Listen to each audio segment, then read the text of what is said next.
Look at your arm for a second. Now look at a dog, or a cat, or even a chimpanzee. Every one of them is covered in thick fur. You aren't. Compared to almost every other mammal on Earth, you're practically bald. And that's strange. Hair is one of evolution's greatest inventions. It keeps animals warm. It protects their skin from the sun. It helps them survive freezing winters. So why would evolution spend millions of years giving mammals fur, only to take most of it away from us? The answer begins millions of years before the first city existed, before farming, before writing, before humans even looked like humans. Our ancestors lived in the forests of Africa. Like modern apes, they were covered in thick body hair. Their bodies were built for climbing trees, not crossing open grasslands. Then the world began to change. The climate became drier. Forests slowly shrank. The trees that had protected our ancestors slowly disappeared. To survive, they had to leave the forest, and everything changed. Imagine standing on an open savanna at noon. The sun is directly overhead. There is almost no shade. The ground radiates heat in every direction. Every step raises your body temperature. Most animals solve this problem by avoiding the heat. Lions sleep. Leopards hide in the shade. Even cheetahs spend much of the hottest part of the day resting. Humans took a completely different path. Instead of escaping the heat, we learned to defeat it. Not by becoming faster, but by becoming cooler. Most mammals cool themselves by panting. Dogs do it. Wolves do it. Foxes do it. Panting works, but it comes with a limitation. An animal can't pant efficiently and run long distances at the same time. Humans evolved something extraordinary instead. Millions of sweat glands spread across almost every inch of our skin. Instead of cooling only the mouth, we cooled the entire body. As sweat evaporates, it carries heat away. It is one of the most efficient cooling systems in the animal kingdom. But there was one problem: hair. Imagine wearing a thick winter jacket during the middle of summer. Now, imagine trying to run for hours. That's what thick fur does. It traps heat close to the body. For an endurance runner, that's a serious disadvantage. Generation after generation, our ancestors slowly lost more and more body hair.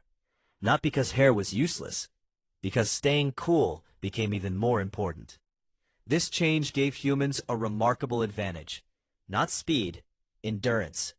A horse can outrun you. A leopard can outrun you. A wolf can outrun you. But very few animals can keep moving under the blazing afternoon sun for hours. Humans could. Scientists believe early humans practiced persistence hunting. Instead of catching prey with explosive speed, they exhausted it. The animals sprinted away.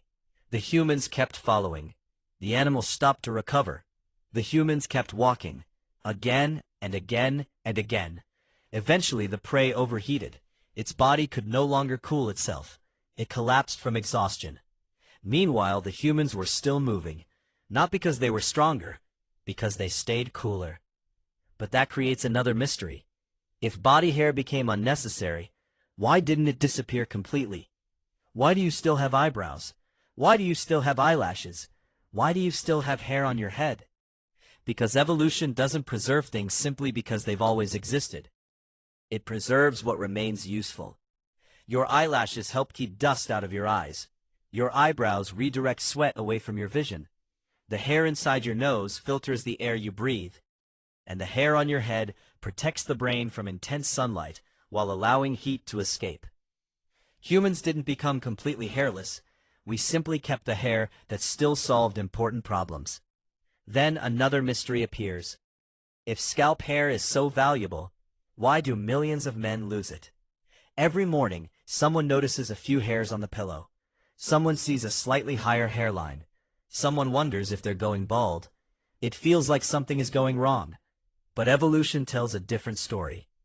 Male pattern baldness isn't caused by a lack of testosterone.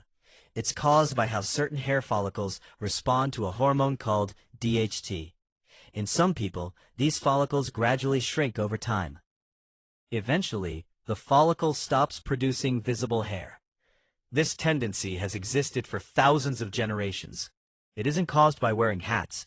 It isn't caused by shampoo. It isn't caused by modern life alone. It's largely written into our genes. So why didn't evolution remove those genes? Because evolution isn't trying to make you perfect. It's trying to make you successful enough to pass on your genes. Most men begin significant hair loss after their peak reproductive years. By then, evolution has already achieved its main objective. Natural selection becomes much weaker. That may sound surprising, but your body is full of compromises. Your spine still struggles because it evolved from four-legged ancestors. Your wisdom teeth often no longer fit inside modern human jaws. Your eyes contain a blind spot created by the way they evolved. And your hair tells the same story.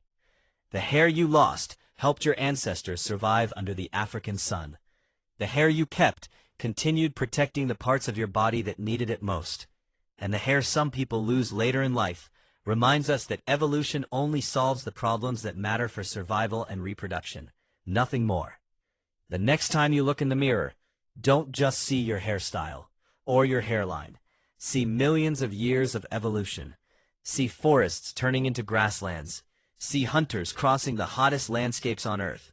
See a body shaped by countless generations of tiny changes. Every strand of hair that remains is part of that story.